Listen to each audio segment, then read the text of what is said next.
Boa noite a todos.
Boa noite a todos. É uma alegria estar aqui nesse momento. Sejam todos bem-vindos no Centro Espírita Humberto de Campos, agora virtualmente, e para que nós possamos estarmos conectados nesse momento, convido a todos para fecharem os olhos, para, em um só pensamento, agradecer a Deus, o Mestre amado, Jesus, que nos deixou sublimes ensinamentos.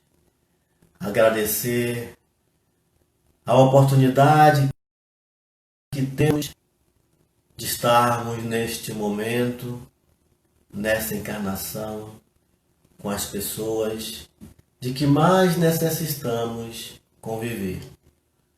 Obrigado, Senhor, pela minha família, pelos meus amigos, pelos ensinamentos que tenho recebido, pela misericórdia que Tu tens com cada um de nós. Que os Teus ensinamentos, que as Tuas bênçãos, energia, possam envolver a partir do nosso lar, a partir da minha residência, das pessoas que eu amo, se estendendo aos meus vizinhos, ao bairro onde está localizada a minha casa. Que possa chegar em todo o nosso município, que possa chegar em cada município do nosso estado e do nosso estado para os demais estados do nosso país e do nosso país para cada país deste planeta. Obrigado, Senhor, pela oportunidade e que o Senhor permaneça conosco hoje, amanhã e sempre. Que assim seja.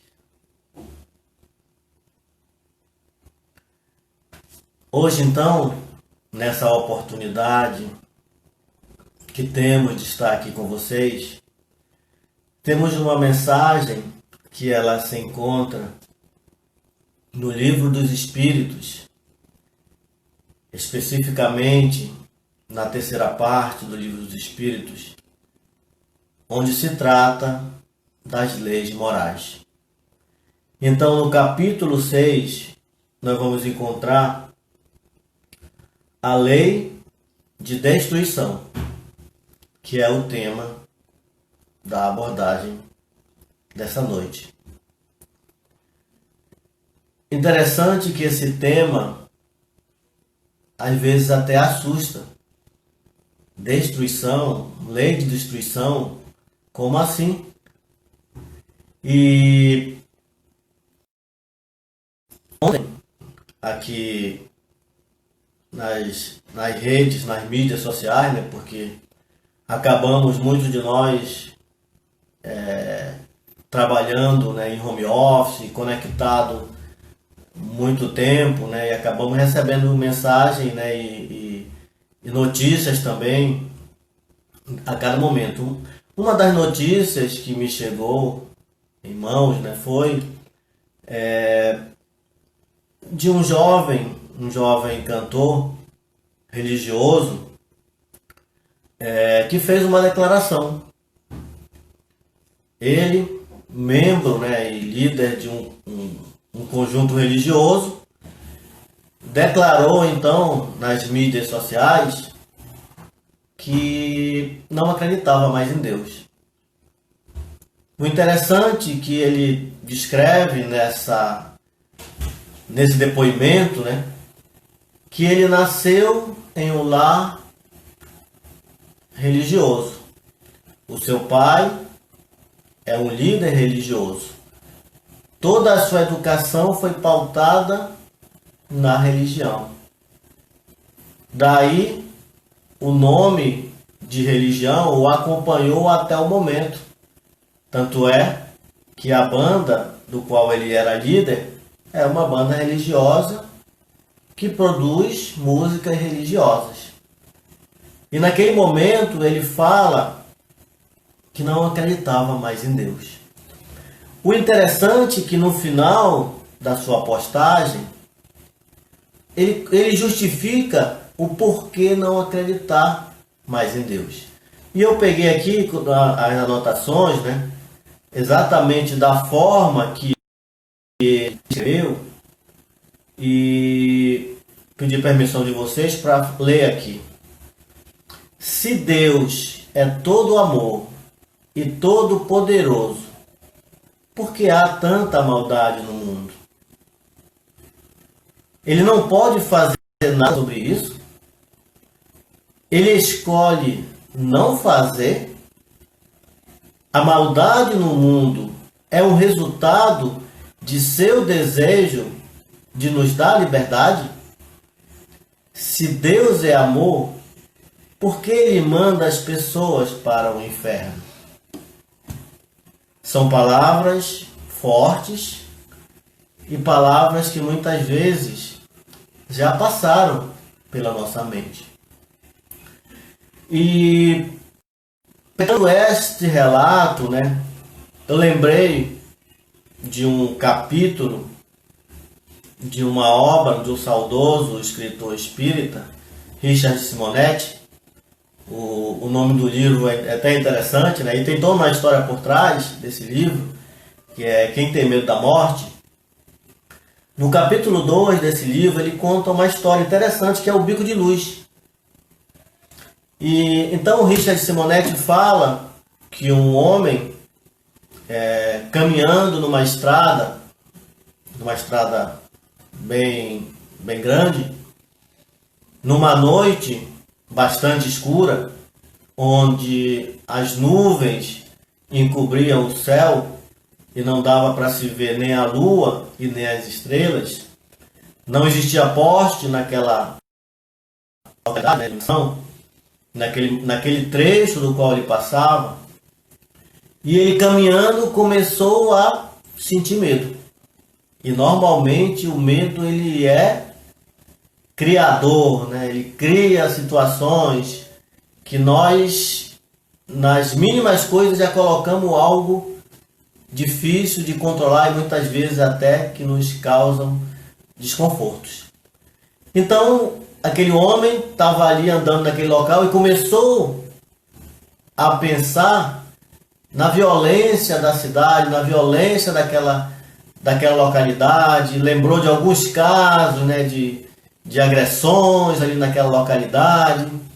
E de repente ele ouve um barulho. E esse barulho, ele vem de trás, né? E quando ele ouve o barulho, estava escuro, ele não reconheceu o que era e começou a acelerar o passo. e o barulho começou a se aproximar. E ele acelerou cada vez mais. E normalmente quando nós estamos com medo, o nosso coração dispara, né? Vem ansiedade, vem frio na barriga, vem dor no estômago, vem azia, vem tudo que é referente a essa situação que nos encontramos. Então o homem começou a acelerar e à medida que ele acelerava, o barulho também acelerava.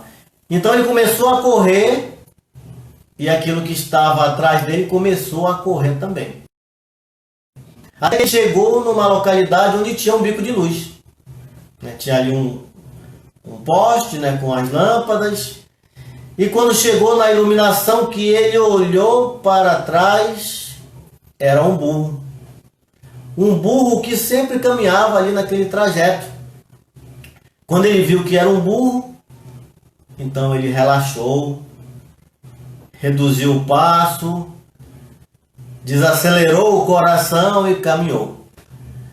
E essa história, então, Richard Simonetti vai fazer uma comparação que muitas vezes na nossa vida nós temos medo porque nós não sabemos o que vai acontecer.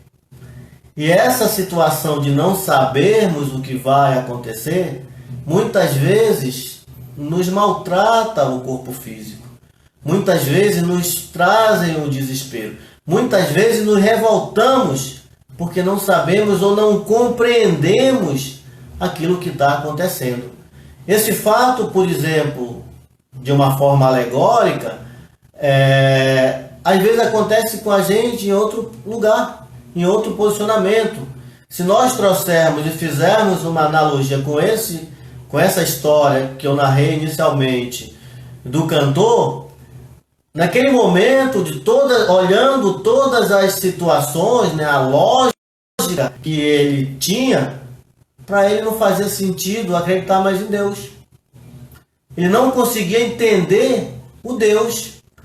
Mesmo porque se nós observarmos, e logicamente isso tudo está na nossa forma de olhar as coisas, assim como o homem olhou para aquele burro, né, não enxergou o burro, e começou a criar situações de algo que não existia, muitas vezes nós criamos coisas em algo que é alegórico, que é simbólico, como as narrativas do Velho Testamento.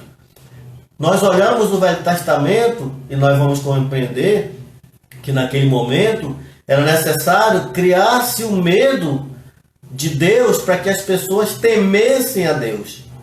Então Deus, naquele momento, é o Deus que precisa ser temido. Nós vamos encontrar então Deus proporcionando o dilúvio, Deus proporcionando o castigo para a família de José indo para o Egito e sendo escravizado. Nós vamos ver por diversos momentos as pragas no Egito, ou seja, o Deus que precisa ser temido para que os seus fiéis, para que as pessoas precisem acreditar nele. E Jesus então vem no momento certo, ajustando essa lei, mantendo as leis que são necessárias, que são para sempre, que são as leis morais. Por isso, essa introdução para as leis morais, que realmente é o que importa, é aquilo que faz a diferença na nossa vida, enquanto espírito encarnado e depois do nosso desencarne. Então, as leis morais são essas que Jesus fala que não veio destruir. Eu não vim destruir as leis morais. No entanto, nós vamos encontrar Jesus no Sermão da Montanha fazendo alguns ajustes. Aprendestes o que foi dito, eu porém vos digo. E Jesus vai fazendo então esse ajuste para que nós compreendamos que aquele momento precisava daquela situação. Agora o Deus não é mais o Deus que precisa ser temido. É o Deus que é o Deus Pai. Quando Jesus ainda no Sermão da Montanha nos ensina a orar, nos deixando o exemplo do Pai, Deus Pai. E não é o Pai mais de Israel, um Pai que privilegia um povo, que castiga os egípcios em detrimento de um outro povo. Agora ele é um Pai nosso. É um Deus que está com todos, independente da localidade e das suas crenças. Porque Deus não tem preferências. Deus ama a todos. Então Jesus vem mudar esse entendimento para Deus, através do Deus que ama, através do Deus que perdoa, através do Deus que é misericordioso. E mais uma vez reforça o que Moisés havia dito. Quando ele é questionado sobre o maior mandamento, ele fala, o que está escrito na lei? Amará a Deus sobre todas as coisas. Esse é o primeiro e maior mandamento. E o segundo, que é similar a esse. Amará o teu próximo como a ti mesmo. Aí resume, afirma Jesus, todas as leis e os profetas. Ou seja, tudo que está no Velho Testamento de forma simbólica para aquele povo é resumido em 2 mandamentos. Amar a Deus sobre todas as coisas e ao próximo como a si mesmo. Quando nós compreendemos que Deus é a razão de tudo, que tudo começa por Deus, nós temos as respostas que nós precisamos. Nós vamos compreender que Deus não castiga, porque Deus é amor. Nós vamos entender que Deus não joga ninguém para o inferno, porque Deus é perdão. Nós vamos entender que Deus não vai privilegiar, porque Deus é Pai de todos nós. Quando nós compreendemos isso, quando nós enxergamos o bico de luz, nós estamos livres das trevas, da ignorância. Então o Evangelho e a doutrina espírita representam esse bico de luz que vai nos iluminar para que nós compreendamos que tudo segue uma lei e que Deus, nessa lei, é justo, é bom, é misericordioso. Então, diante disso tudo, nós vamos observar que a lei divina, ela perpassa tanto a parte material quanto a parte espiritual. Quando nós olhamos a lei de gravitação, nós até estudamos sobre essa lei que rege os fenômenos físicos. Mas além dessas leis, existem as leis que regem o mundo de forma da moralidade. Perguntaram para o nosso Bezerra de Menezes, dentro das obras básicas, qual é a mais importante, né? A mais necessária para a nossa vida? E Bezerra de Menezes nem pensa 2 vezes, ele fala, é o Evangelho segundo o Espiritismo. Mas ele poderia ter falado que é o Livro dos Espíritos, porque é a base da doutrina, realmente é a base da doutrina. Mas se nós observarmos o Livro dos Espíritos, a sua construção, nós vamos entender a primeira parte como exatamente o entender quem nós somos, que nós somos filhos de Deus, que tudo começa em Deus, porque Deus, ele é a inteligência suprema, causa primária de todas as coisas, então tudo vem de Deus. E aí, além das suas características, nós vamos entender que nós somos como espírito, da onde ele vem, para onde a gente vai. Então essa é a primeira parte do Livro dos Espíritos, para poder entender os demais. Quando a gente vai para a segunda parte, nós vamos perceber Kardec colocando como é que nós nos relacionamos com a criação, no mundo espiritual e aqui no mundo material. Como é que a gente vai de um mundo para o outro? Como é que é feita essa transição? De lá para cá, a reencarnação, daqui para lá, o desencarne. o intercâmbio entre os dois mundos, daqui para lá através da prece, de lá para cá através da mediunidade. E tudo isso vai depois culminar com as leis que regem tudo isso, que são as leis morais, que regem desde a primeira e a segunda parte. E a última parte, que é das penas e consolos, nós vamos perceber que são as consequências das leis morais. Ou seja, o livro dos Espíritos é para preparar para entender as leis morais e para finalizar, para nós percebermos as consequências quando nós não vivenciamos as leis morais. As demais obras básicas são desdobramento exatamente dessas partes. Ou seja, tudo gira em torno do Consolador prometido, que está calcado nos ensinamentos morais de Jesus. Então, diante dos ensinamentos morais de Jesus, nós vamos entender que essas leis morais é que regem o mundo, é que regem o nosso caminhar para o progresso material e intelectual. Então, quando nós chegamos nas leis, nessa lei específica, que é a lei de destruição, na sua pergunta de número 728, Kardec faz assim a pergunta para os benfeitores: é da lei da natureza a destruição? É da lei da natureza a destruição? A destruição é uma lei natural? A destruição é uma lei de Deus? Dependendo da resposta, nós vamos dar razão a esse jovem que falou: mas por que Deus destrói? Por que ele não faz nada diante disso tudo que está acontecendo? Diante dessas enfermidades, diante dos infortúnios, diante dos flagelos que nos cometem. O que os benfeitores então respondem para Kardec nesse item? Preciso é que tudo se destrua para renascer e se regenerar.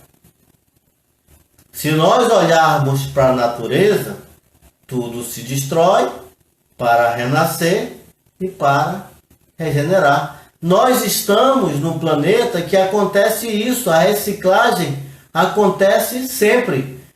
Para enfatizar isso, eu peguei aqui uma lei que eu aprendi quando estudava no ensino fundamental, no ensino médio e na faculdade também, né? Que é a lei de Lavoisier. Essa lei de Lavoisier foi publicada em 1785.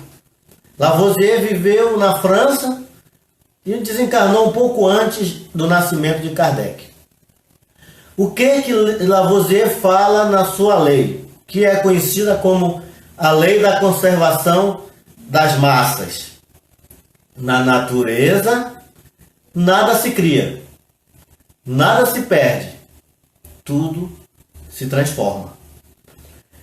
É exatamente o que os espíritos estão falando. Acontece a destruição porque na natureza nada se cria, nada se perde, tudo se transforma. Existe uma transformação constante. Hoje eu estou aqui com esta matéria, com base no carbono.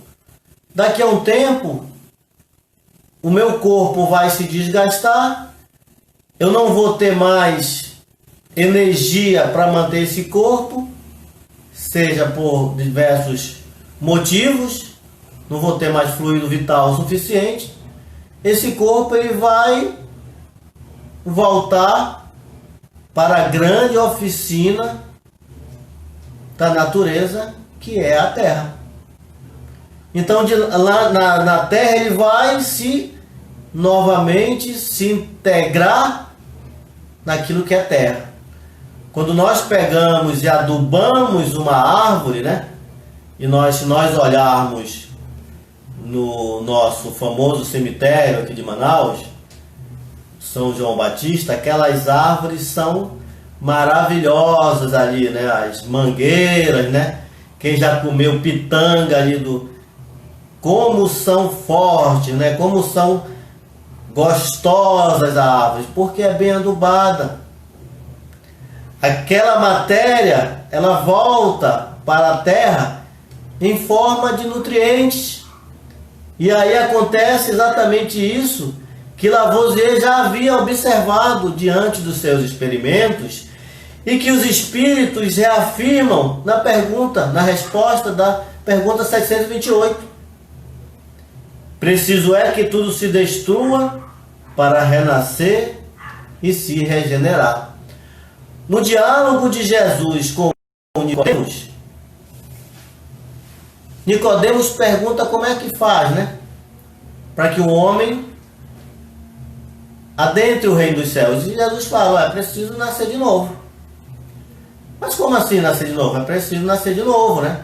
Aí Jesus faz a comparação espírito e matéria, para mostrar que existem a criação, que é o espírito, que é eterno, e a matéria, que vem da matéria e volta para a matéria. Para separar uma coisa da outra, que nós precisamos da matéria para que o espírito atue na matéria. Então, se é matéria, ela volta para a matéria. Então, é isso que ele está falando aqui, né? Então, que está em consonância com o que nós aprendemos na ciência e também com o que nós aprendemos no Evangelho, nesse diálogo, que no meu entendimento não tem dúvida, né? Jesus deixa claramente isso, dessa forma, né? E os espíritos continuam aqui então nessa abordagem, porque o que chamais destruição não passa de uma transformação que tem por fim a renovação e melhoria dos seres vivos. Então, o que nós chamamos de destruição, na verdade, são transformações. Então, nós estamos falando de regeneração. Ele fala que para regenerar é necessário destruir para renascer um novo. Então, todo o processo de regeneração acontece exatamente essa transformação de algo que precisa ser limpo para nascer algo novo. Isso faz parte do processo natural, não é nem castigo e nem é privilégio. Isso faz parte da natureza desde a sua criação. Acontece sempre esse processo de renovação. As nossas unhas crescem para se renovarem, os nossos cabelos crescem para se renovarem, e aí preciso cortar para fazer a renovação. Eu preciso destruir aquele cabelo que está muito grande, eu preciso podar a árvore para que a árvore continue a crescer de forma saudável. Então isso faz parte das leis naturais, faz parte das leis divinas. Ainda para reforçar isso, nós temos os ciclos da natureza. E entre os principais, aqui nós vemos que esse ciclo na vida, né, são um processo de reciclagem constante, onde morte, destruição e decomposição são partes de um ciclo que possibilita novas estruturações. Então a ciência já fala sobre isso também dessa forma. E aí nós vamos encontrar alguns ciclos importantes. O ciclo da água, que está o tempo todo mudando de condição física. Uma hora é gelo, outra hora é vapor, outra hora é líquido, né? Ou seja, nesse processo constante de ciclagem, que sai daqui, evapora e cai ali, e chove. É um processo constante ali de renovação dentro das leis que estão aqui no Livro dos Espíritos, conforme também as leis de Lavoisier. O ciclo do carbono, que é isso que eu acabei de falar, dos nossos corpos, que tem como base o carbono. O ciclo do nitrogênio, a cadeia alimentar, que é um ciclo de energia. Tudo isso é algo natural. Se é algo natural e eu consigo compreender, Por que o medo da morte? Bom, eu compreendi, mas eu não sei para onde é que eu vou. Aí começa uma outra área que eu preciso adentrar. É exatamente para onde eu vou. Quando eu começo a estudar essas leis divinas, e todo o ensinamento de Jesus está pautada nessas leis, e principalmente na vida eterna, na vida após essa existência na matéria, nós vamos compreender que isso é algo necessário nós passarmos para lá na frente, nós estarmos numa condição muito melhor. E isso tudo considerando que se isso acontece, é porque isso é o melhor que pode acontecer para a minha existência, porque Deus é bom, Deus me ama, Deus quer que eu progrida, e eu progrida de forma que eu não preciso estar repetindo de ano. Então, se eu aproveitar muito bem esses ensinamentos, eu vou compreender esse processo. E Kardec faz mais uma na frente, que fala assim: se a regeneração dos seres faz necessária a destruição, porque os cerca a natureza de meios de preservação e conservação. Se nós pegarmos essa lei da destruição, ela está depois de duas leis que estão posicionadas no Livro dos Espíritos. A lei de reprodução, que é uma lei natural também. Nós estamos aqui e nós vamos reproduzir enquanto seres vivos. E a lei de conservação, que instintivamente nós vamos agir fisicamente para permitir a nossa sobrevivência. Então esse medo lá da frente, né, da história do bico de luz, ele está relacionado à lei de conservação. Instintivamente eu quero continuar vivo, e isso vai nos proteger de nós anteciparmos a nossa partida para o mundo espiritual, que é exatamente o que os espíritos respondem. A fim de que a destruição não se dê antes do tempo, toda destruição antecipada obsta ao desenvolvimento do princípio inteligente, por isso foi que Deus fez que cada ser experimentasse a necessidade de viver e de se reproduzir. Ou seja, a lei de conservação, ela vai fazer o contraponto para que nós vivamos até o momento necessário para partirmos para o mundo espiritual. Exatamente para que nós percebamos que não vale a pena antecipar esse processo, porque nós temos um planejamento reencarnatório.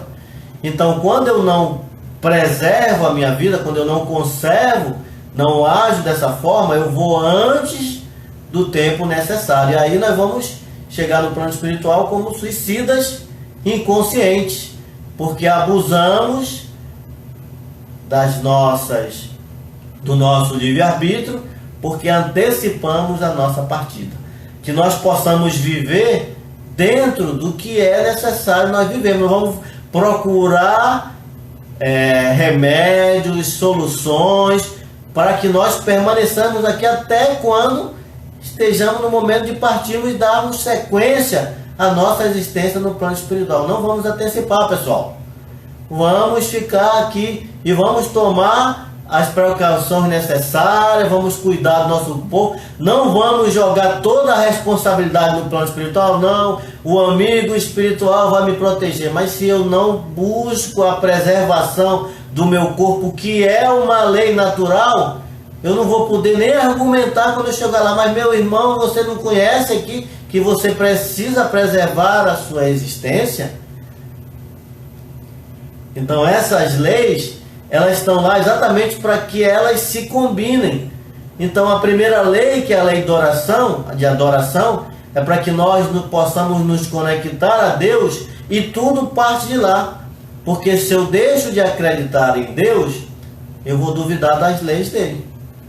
exatamente dessas leis. Para mim não faz mais sentido, porque se aquele que criou essas leis eu já não acredito, como é que eu vou acreditar nas suas leis, nos seus desígnios? E essas leis foram complementadas e muito bem colocadas por Jesus, né? Principalmente no Sermão da Montanha, quando ele vai falando, vai fazendo esses ajustes. Ele fala das leis morais, que ele não veio destruir, faz ajuste na lei e vai dando orientação para que nós não caiamos em armadilhas, para que nós fiquemos vigilantes, né? Como lobos, né? Olhando, né? Para não cairmos em armadilhas de lobos, e também prestar atenção no que acontece no mundo.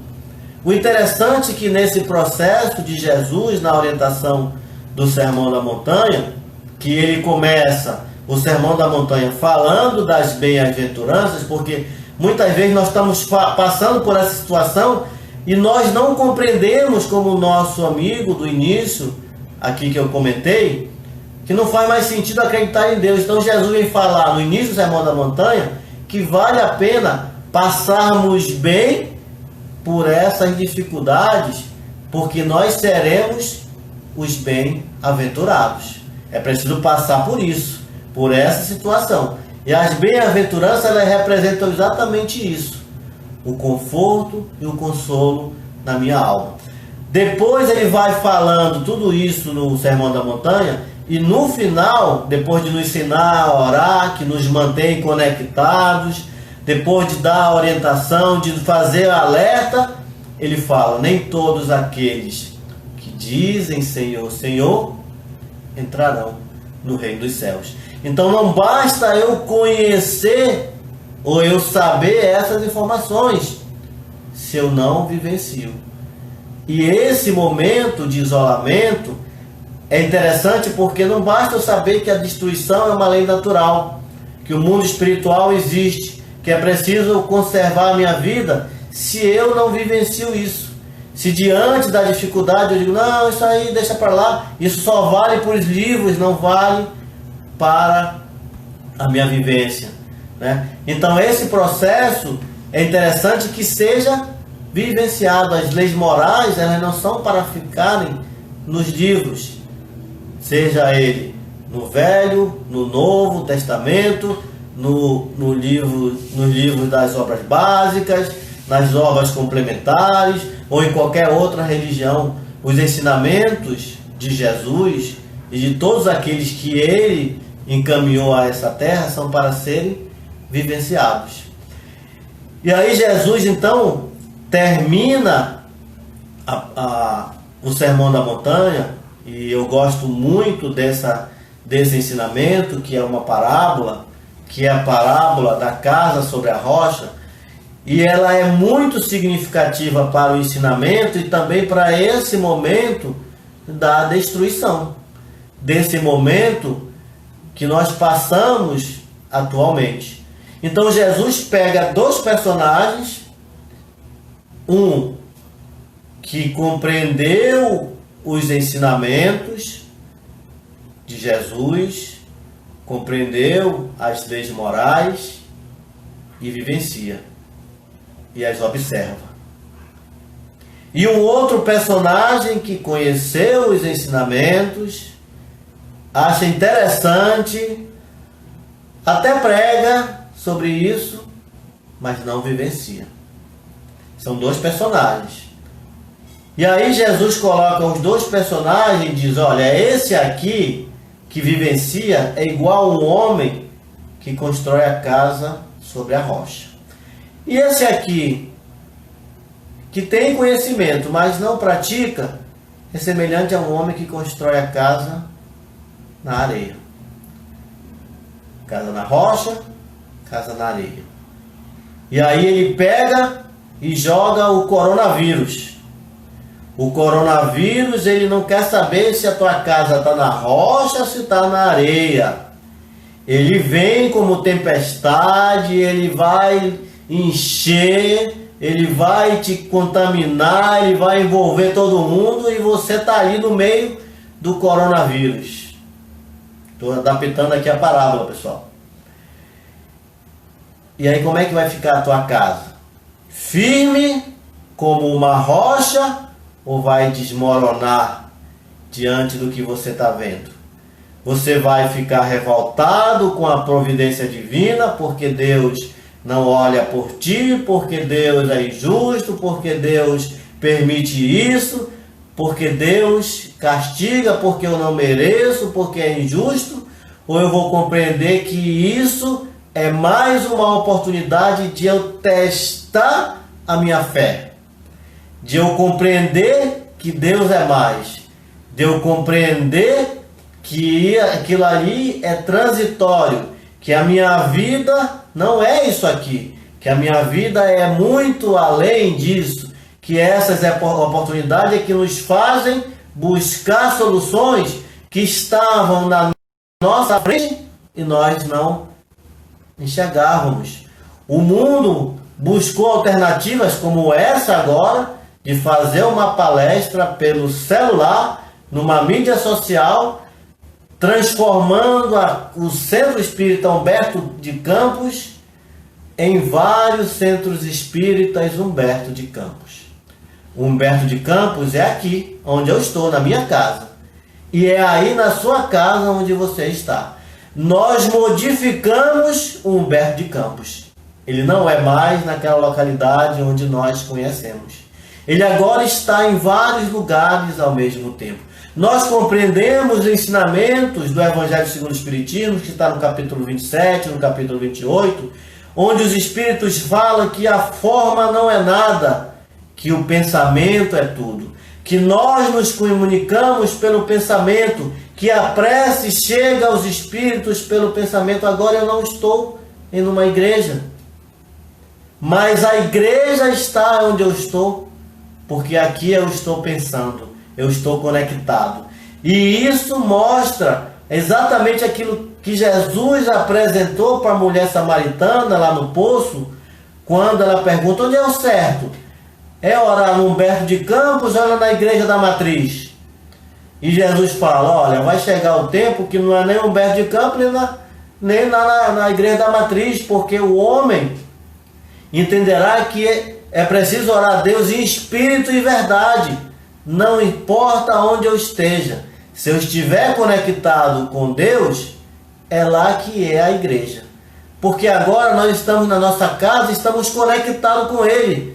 Então esse ensinamento de Jesus, que muitas vezes nós não entendíamos, essa oportunidade, vamos perceber que Ele está muito mais próximo de nós do que nós imaginávamos. Porque agora todos nós estamos conectados em vários momentos do nosso dia. Não é só mais naquele dia, é no momento que a gente acorda, que vem mensagem, é um momento daqui a pouco que tem a vibração por todos nós, é uma outra mensagem que chega, é uma outra palestra, é um diálogo, é um debate, é alguém falando, é uma música.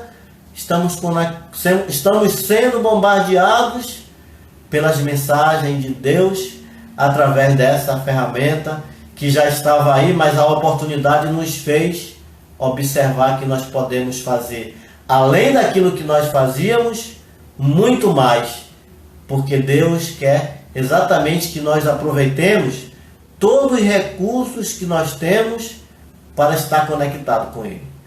Então nós agradecemos a oportunidade, nesse entendimento que a lei de destruição é uma lei natural, faz parte da nossa existência, ontem, hoje e amanhã, porque se é a lei de Deus, ela vai permanecer.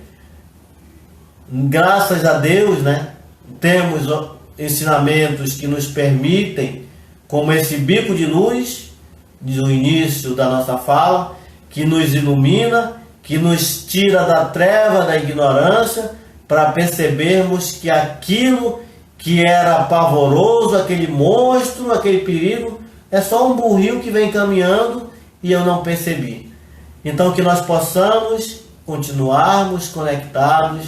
Mais uma vez agradecemos a oportunidade, que possamos então, nesse clima de Humberto de Campos, na minha casa, eu consiga conectar com os meus benfeitores, com os benfeitores do Humberto de Campos, com os benfeitores do nosso planeta Terra, que oram por todos nós, que estão conosco, que essas vibrações possam chegar naqueles onde o desânimo bateu a porta, para que possam perceber que Deus está mais presente do que antes, através das suas mensagens, através das músicas, através da orientação, que eu possa desconectar desses problemas, dessas notícias e conectar em algo que faça com que eu cresça, algo que faça com que eu progrida